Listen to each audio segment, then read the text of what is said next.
नमस्कार, खबरां दे इस बुलेटिन विच तुहाडा स्वागत। मैं हाँ सुखपाल कौर। पहला पेश ने चोणवीआं खबरां। 3 खेती कानून रद्द करन संबंधी बिल संसद विच पास, विरोधी धिर ने दोहां सदनां विच रौला रप्पा पाया।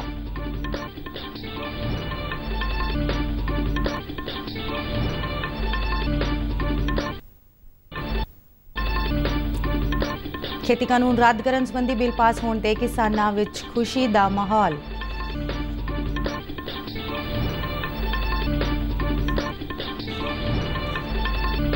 प्रधानमंत्री नरेंद्र मोदी ने विरोधी धिर नूं संसद विच शांति नाल सवाल पूछण दी कीती अपील।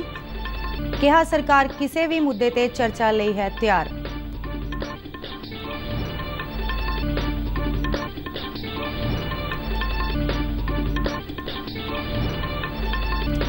हरजिंदर सिंह धामी श्रोमणी गुरुद्वारा प्रबंधक कमेटी दे नवे प्रधान बने। ते हुण खबरां विस्तार नाल। नवीं दिल्ली विच संसद दे अज शुरू होए सरद रुत इजलास के पहले दिन ही दोहां सदनां विच लोक सभा ते राज सभा विच 3 खेती कानून रद्द करन संबंधी बिल नूं पास कर दिता गया। सवेरे लोक सभा की कार्रवाई शुरू होंदियां ही खेती मंत्री नरेंद्र सिंह तोमर ने इन्हां कानूनां नूं रद्द करन संबंधी एक बिल सदन विच पेश किया, जिस नूं पास कर दिता गया। बाद विच खेती मंत्री नरेंद्र सिंह तोमर ने राज सभा विच भी रद्द करन संबंधी बिल पेश किया, जिस नूं सदन वल्लों पास कर दिता गया। इन्हां दोहां बिलां नूं पास करदे समय लोक सभा ते राज सभा विच विरोधी धिर वल्लों जोरदार हंगामा किया गया। हुण ये बिल राष्ट्रपति कोल भेजे जाणगे, जिथे राष्ट्रपति वल्लों दस्तखत किए जाण मगरों ये तीनों बिल रद्द हो जाणगे। इस तों पहलां लोक सभा विच विरोधी धिर दे मैंबरां दी चर्चा की मांग ते स्पीकर ओम बिरला ने कहा कि यह चर्चा तां ही संभव है जे सदन की कार्रवाई सुचारू ढंग नाल चलेगी। इस दौरान संसद के दोहां सदनां विच खेती कानूनां नूं रद्द करन संबंधी बिल पास होने ते पंजाब के वख-वख हिस्सिਆਂ विच किसानां ने खुशी का इजहार किया है। गुरपुरब ते प्रधानमंत्री नरेंद्र मोदी ने तीनों खेती कानून वापस लैण का ऐलान किया सी। उन्हां किसानां नूं भरोसा दिता सी कि यह कानून संसद के सरद रुत इजलास के पहले दिन ही वापस कर लए जाणगे। ते ठीक उस ते चलदियां इन्हां कानूनां नूं संसद के इजलास विच रद्द करन दा बिल पास कर दिता गया है। इस बारे किसानां दा हुण की कहना है, आओ असीं उन्हां नाल ही गल करदे हां। मेरा नाम जगदीश सिंह है जी, लम्मा पिंड साडा, जिला जलंधर शहर।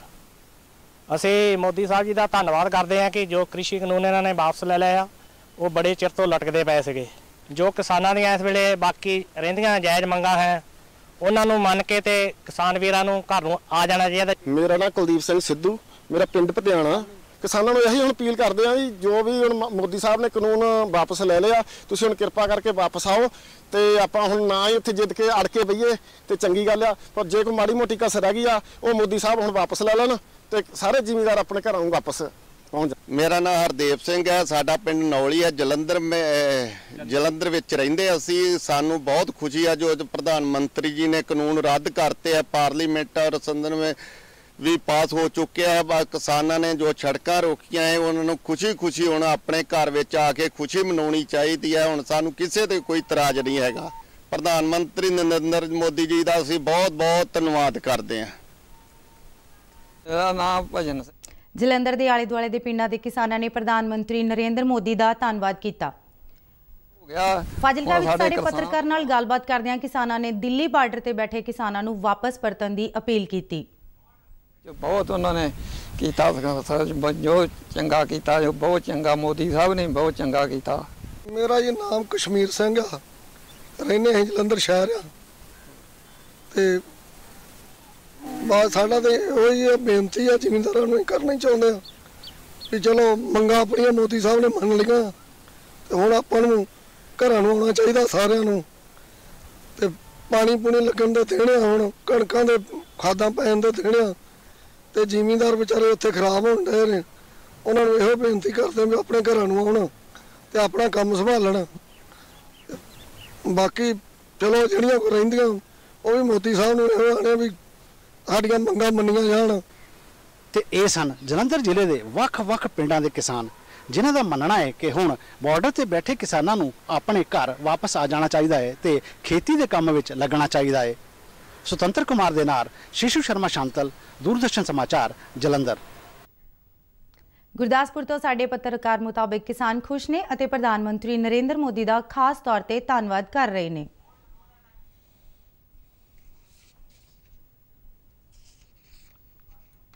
पिंड मेरा पक्का चिश्ती जगदीश सिंह ना मौजूदा सरपंच पक्का चिश्ती का मैं रहने वाला जी। रद्द करते बहुत वधिया किया जी, साडी कोई मेहनत सानू पल्ले पै गई है। ਜਿਹੜੇ ਸਾਡੇ ਬਜ਼ੁਰਗ ਕੋਈ ਲੇਡੀ ਸਭ ਉੱਥੇ ਧਰ ਬੈਠੇ ਸੀ, ਤੰਬੂ ਲਾ ਕੇ ਬੈਠੇ ਆ, ਟਰਾਲੀਆਂ ਵੀ ਲਗਾਏ ਆ। ਤੇ ਪਹਿਲਾਂ ਕਰਦੇ ਤੇ ਸਾਨੂੰ ਉਦੋਂ ਵੱਧ ਕੇ ਖੁਸ਼ੀ ਸੀਗੀ। ਅਵਤਾਰ ਸਿੰਘ ਪਿੰਡ ਪੱਕਾ ਚਿਸ਼ਤੀ ਦੇ ਵੀ ਇਹ ਸਾਨੂੰ ਕਿਸਾਨਾਂ ਨਾਲ ਜਿਹੜੀ ਗੱਲ ਤੁਸੀਂ ਅੱਛੀ ਹੈ ਵੀ ਉਹਦੇ ਕਾਮਯਾਬ ਵਾਧੇ ਹੋ ਚੁੱਕੇ ਨੇ। ਅਸੀਂ ਉਹਦੇ ਵਿੱਚ ਬਹੁਤ ਖੁਸ਼ ਹਾਂ ਵੀ ਅਸੀਂ ਮੋਦੀ ਸਾਹਿਬ ਦਾ ਧੰਨਵਾਦ ਕਰਦੇ ਹਾਂ ਕਿ ਇਹ ਸਾਡੇ ਕਾਨੂੰਨ ਬਣੇ ਗਏ, ਸਾਡੀ ਮਿਹਨਤ ਪੱਲੇ ਪੈ ਗਈ ਹੈ। ਅਸੀਂ ਬਹੁਤ ਖੁਸ਼ ਹਾਂ, ਬਹੁਤ ਹੀ। ਮੇਰਾ ਨਾਮ ਬਲਦੇਵ ਸਿੰਘ ਹੈ, ਜੈਸਲਪੁਰ ਰਹਿਣ ਵਾਲਾ ਸ਼ੇਰੀ ਤੋਂ। ਜਿਹੜਾ ਕ੍ਰਿਸ਼ੀ ਕਾਨੂੰਨ ਰੱਦ ਕੀਤੇ ਗਏ ਬਹੁਤ ਵਧੀਆ ਕੰਮ ਕੀਤਾ, ਇਹ ਬਹੁਤ ਸਰਾਹਣਯੋਗ ਹੈ। ਸੰਘਰਸ਼ ਲੰਮਾ ਥੋੜ੍ਹਾ ਜ਼ਿਆਦਾ ਕਰਨਾ ਪਿਆ, ਵੈਸੇ ਸਰਕਾਰ ਨੂੰ ਥੋੜ੍ਹਾ ਜਲਦੀ ਨਿਰਣਾ ਲੈ ਲੈਣਾ ਚਾਹੀਦਾ ਸੀਗਾ। ਖੇਤੀ ਕਾਨੂੰਨ ਰੱਦ ਹੋਏ ਜੀ, ਬਹੁਤ ਖੁਸ਼ੀ ਦੀ ਗੱਲ ਹੈ ਜੀ। ਕਿਸਾਨਾਂ ਨੂੰ ਬਹੁਤ ਫਾਇਦਾ ਜੀ, ਸਾਡੇ ਆੜ੍ਹਤੀਆਂ ਨੂੰ ਬਹੁਤ ਫਾਇਦਾ। ਸਾਰੇ ਬਾਜ਼ਾਰ ਬਹੁਤ ਖੁਸ਼ਹਾਲ ਹੋ ਜਾਏਗਾ ਜੀ। ਬਾਜ਼ਾਰ 'ਚ ਪੈਸੇ ਆਉਣਗੇ ਤੇ ਲੋਕ ਵਧੀਆ ਵਾਲਾ ਸਿਸਟਮ ਚਲਾਉਣਗੇ ਤੇ ਲੋਕੀ ਆਦੇ ਦੇ ਘਰ ਦਿੱਲੀ ਹੋਣ ਘਰਾਂ ਦੇ ਵਾਪਸ ਆਉਣ। उधर संसद का सरद रुत इजलास शुरू होने तो पहला मीडिया ब्रीफिंग दौरान प्रधानमंत्री नरेंद्र मोदी ने सारिया विरोधी पार्टियों को शांति नाल सवाल पूछने की अपील की। उन्होंने कहा कि सरकार किसी भी मुद्दे ते चर्चा लिए पूरी तरह तैयार है ते सानू देश हित के मुद्दों ते समझदारी और एकता नाल गल करन दी जरूरत है।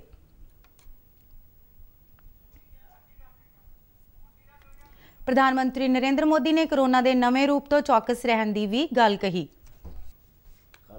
भविष्य में संसद को कैसा चलाया, कितना अच्छा कंट्रीब्यूशन किया, उस तराजू पे तोला जाए, न कि किसने कितना जोर लगा करके संसद के सत्र को रोक दिया। ये मानदंड नहीं हो सकता है। मानदंड ये होगा कि संसद में कितने घंटे काम हुआ, कितना सकारात्मक काम हुआ। हम चाहते हैं सरकार हर विषय पर चर्चा करने के लिए तैयार है, खुली चर्चा करने के लिए तैयार है। सरकार हर सवाल का जवाब देने के लिए तैयार है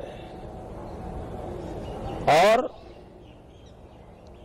आजादी के अमृत महोत्सव में हम ये भी चाहेंगे कि संसद में सवाल भी हो, संसद में शांति भी हो। हम चाहते हैं संसद में सरकार के खिलाफ, सरकार की नीतियों के खिलाफ जितनी आवाज प्रखर होनी चाहिए हो, लेकिन संसद की गरिमा, स्पीकर की गरिमा, चेयर की गरिमा, इन सब के विषय में हम वो आचरण करें जो आने वाले दिनों में देश की युवा पीढ़ी को काम आए। आज़ादी का अमृत महोत्सव ਨੂੰ ਸਮਰਪਿਤ आज़ादी का सफर तहत ਅਸੀਂ ਭਾਰਤ ਦੀ ਆਜ਼ਾਦੀ ਵਿੱਚ ਯੋਗਦਾਨ ਪਾਉਣ ਵਾਲੇ ਵੱਖ-ਵੱਖ ਮੰਨੇ ਪਰਮੰਨੇ ਅਤੇ ਗੁੰਮਨਾਮ ਆਜ਼ਾਦੀ ਸੰਗਰਾਮੀਆਂ ਦੇ ਜੀਵਨ ਦੇ ਪਹਿਲੂਆਂ ਤੋਂ ਤੁਹਾਨੂੰ ਜਾਣੂ ਕਰਵਾਉਂਦੇ ਹਾਂ। ਇਸ ਤੋਂ ਇਲਾਵਾ ਆਜ਼ਾਦੀ ਦੇ ਸੰਘਰਸ਼ ਨਾਲ ਜੁੜੀਆਂ ਹੋਰ ਗਤੀਵਿਧੀਆਂ ਬਾਰੇ ਵੀ ਦੱਸਦੇ ਹਾਂ। ਅੱਜ ਦੀ ਕੜੀ ਵਿੱਚ ਅਸੀਂ ਤੁਹਾਨੂੰ ਸੁਤੰਤਰਤਾ ਸੈਨਾਨੀ ਅਤੇ ਪ੍ਰਸਿੱਧ ਸਮਾਜਿਕ ਕਾਰਜਕਰਤਾ ਅੰਮ੍ਰਿਤ ਲਾਲ ਵਿਠਲ ਦਾਸ ਠੱਕਰ ਅਤੇ ਦਾਰਸ਼ਨਿਕ ਤੇ ਸੁਧਾਰਕ ਰਾਮ ਸਿੰਘ ਕੂਕਾ ਬਾਰੇ ਜਾਣਕਾਰੀ ਦੇ ਰਹੇ ਹਾਂ। ਪੇਸ਼ ਹੈ ਇੱਕ ਰਿਪੋਰਟ।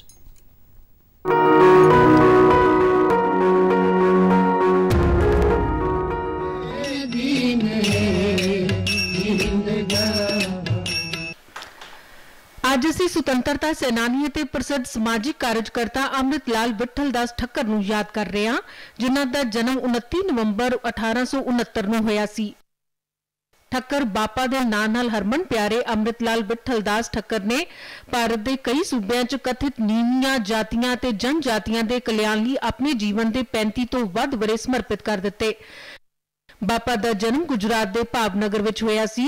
ਉਹਨਾਂ ਪੋਰਬੰਦਰ, ਯੂਗਾਂਡਾ, ਬੰਬੇ ਨਗਰਪਾਲਿਕਾ 'ਚ ਇੱਕ ਇੰਜੀਨੀਅਰ ਦੇ ਰੂਪ 'ਚ ਅਤੇ ਉਸ ਵੇਲੇ ਸਾਂਗਲੀ ਸੂਬੇ ਦੇ ਮੁੱਖ ਇੰਜੀਨੀਅਰ ਦੇ ਰੂਪ 'ਚ ਕੰਮ ਕੀਤਾ।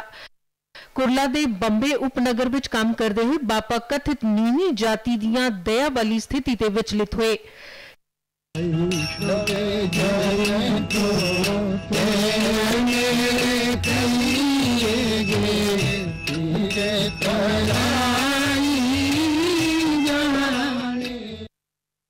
शोषित वर्ग मिशन के मैंबर रामा जी छिंदे की मदद नाल उन्होंने कुरला च सफाई कर्मचारियों के बच्चों लिए एक स्कूल की स्थापना की।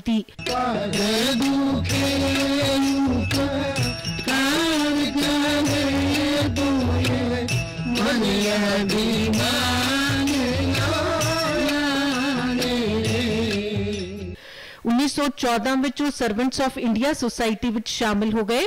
गोपाल कृष्ण गोखले ने उन्हां दी जान पछाण महात्मा गांधी नाल करवाई। उन्हां दोहां विचाले गूढ़ा रिश्ता बन गया सी। 1920 विच बापा ने उड़ीसा दा दौरा कीता ते अकाल दे दौरान राहत कारज भी कीता। 1923 विच उन्हां ने आदिवासियों की भलाई लई यत्नां तहत भील सेवा मंडल की स्थापना की। ਉਹ 1926 ਚ ਭਾਵਨਗਰ ਰਾਜ ਵਿਸ਼ਾ ਸੰਮੇਲਨ ਦੇ ਪ੍ਰਧਾਨ ਸਨ ਅਤੇ 1928 ਵਿੱਚ ਉਹਨਾਂ ਨੇ ਕਾਠੀਆਵਾੜ ਸਟੇਟਸ ਪੀਪਲਸ ਕਾਨਫਰੰਸ ਦੀ ਪ੍ਰਧਾਨਗੀ ਕੀਤੀ। 1930 ਵਿੱਚ ਸਿਵਲ ਨਾਫਰਮਾਨੀ ਅੰਦੋਲਨ ਦੌਰਾਨ ਠੱਕਰ ਬਾਪਾ ਨੂੰ ਗ੍ਰਿਫਤਾਰ ਕਰ ਲਿਆ ਗਿਆ ਤੇ 6 ਮਹੀਨੇ ਸੰਪੂਰਨ ਕਾਰਾਵਾਸ ਦੀ ਸਜ਼ਾ ਸੁਣਾਈ ਗਈ, ਪਰੰਤੂ ਉਹਨਾਂ ਨੂੰ 40 ਦਿਨਾਂ ਬਾਅਦ ਹੀ ਰਿਹਾ ਕਰ ਦਿੱਤਾ।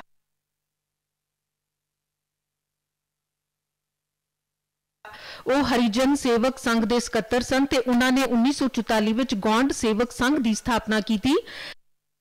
ਬਾਅਦ ਵਿੱਚ ਇਹ ਸੰਗਠਨ ਦਾ ਨਾਮ ਬਦਲ ਕੇ ਬਨਵਾਸੀ ਸੇਵਾ ਮੰਡਲ ਕਰ ਦਿੱਤਾ ਗਿਆ। ਠੱਕਰ ਬਾਪਾ ਨੂੰ ਸੰਵਿਧਾਨ ਸਭਾ ਦੀ ਇੱਕ ਉਪ ਸਮਿਤੀ ਦਾ ਪ੍ਰਧਾਨ ਚੁਣਿਆ ਗਿਆ ਸੀ। ਉਹਨਾਂ ਨੇ 1950 ਵਿੱਚ ਟ੍ਰਾਈਬਸ ਆਫ ਇੰਡੀਆ ਪੁਸਤਕ ਲਿਖੀ ਸੀ। ਠੱਕਰ ਬਾਪਾ ਯੂਨੀਵਰਸਲ ਲਾਜ਼ਮੀ ਸਿੱਖਿਆ ਦੀ ਸ਼ਕਤੀ ਵਿੱਚ ਦ੍ਰਿੜ ਵਿਸ਼ਵਾਸ ਰੱਖਦੇ ਸਨ ਅਤੇ ਅਛੂਤਤਾ ਖਾਤਮੇ ਦੀ ਵੀ ਹਮਾਇਤ ਕਰਦੇ ਸਨ। ਉਹਨਾਂ ਨੇ ਹਰ ਜਗ੍ਹਾ ਇਹਨਾਂ ਮਿਸ਼ਨਾਂ ਨੂੰ ਲੈ ਕੇ ਭਾਰਤ ਦੇ ਕਈ ਹਿੱਸਿਆਂ ਦੀ ਯਾਤਰਾ ਕੀਤੀ। महात्मा गांधी ने एक बार कहा सी कि उन्हां दी अभिलाषा ठक्कर बापा दी निष्काम सेवा दे रिकॉर्ड दी बराबरी करन दी सी। 20 जनवरी 1951 ਨੂੰ 81 ਸਾਲਾਂ ਦੀ ਉਮਰ ਵਿੱਚ ਠੱਕਰ ਬਾਪਾ ਦਾ ਦੇਹਾਂਤ ਹੋ ਗਿਆ। ਇੰਡੀਆ ਪੋਸਟ ਨੇ 1969 ਵਿੱਚ ਉਹਨਾਂ ਦੇ ਸਨਮਾਨ ਵਿੱਚ ਇੱਕ ਡਾਕ ਟਿਕਟ ਜਾਰੀ ਕੀਤੀ। ਅਸੀਂ ਇਸ ਮਹਾਨ ਭਾਰਤੀ ਦੇਸ਼ ਭਗਤ ਨੂੰ ਸਲਾਮ ਕਰਦੇ ਹਾਂ ਜਿਨ੍ਹਾਂ ਨੇ ਆਪਣਾ ਜੀਵਨ ਸ਼ੋਸ਼ਿਤ ਵਰਗ ਦੀ ਸੇਵਾ ਵਿੱਚ ਸਮਰਪਿਤ ਕਰ ਦਿੱਤਾ।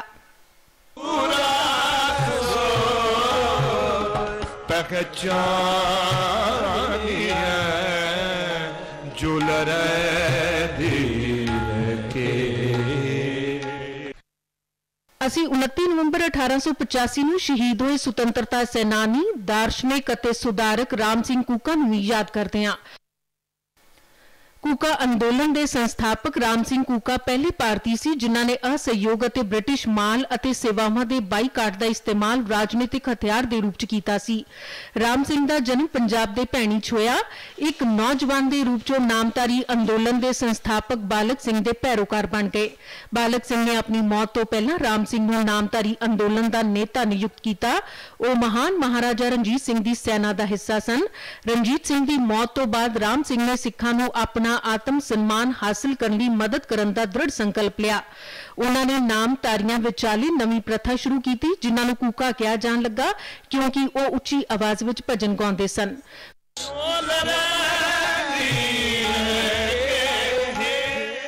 कूका अंदोलन ने समय दे नाल गति फड़ी ते अंग्रेज़ां ने हिंसक प्रतिक्रिया व्यक्त की जिस च कई कूका लड़ाके मारे गए। राम सिंह नूं रंगून भेज दिता गया ते बाद विच उम्र कैद की सज़ा लई अंडेमान भेज दिता गया। 29 नवंबर 1885 नूं उन्हां दा देहांत हो गया।